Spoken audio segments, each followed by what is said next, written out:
Friends club દ્વારા આજે એક રક્ષાબંધનનો કાર્યક્રમનું આયોજન કર્યું છે અને આ આયોજન કરવાનો મુખ્ય ઉદ્દેશ છે કે જે બહેનોને ભાઈઓ ન હોય એવા બહેનો આમાં સમગ્ર ભાગ લેવાના છે અને 100થી વધારે બહેનો ભાગ લેવાના છે.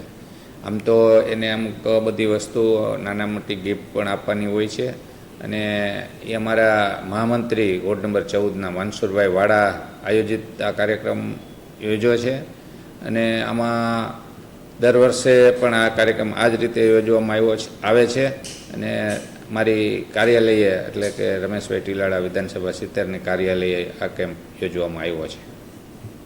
ખાસ કરીને આ કરવો પાછળનો ઉદ્દેશ છે?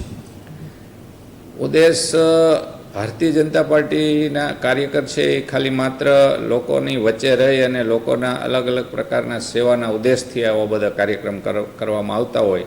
મેં પહેલાં કીધું એમ કે ભાઈઓ વગરની જે બહેનો હોય ને એના માટે ખાસ આ કાર્યક્રમ યોજવામાં આવ્યો છે અને આના માટે ખૂબ બહોળી સંખ્યામાં બહેનો પણ આવે છે.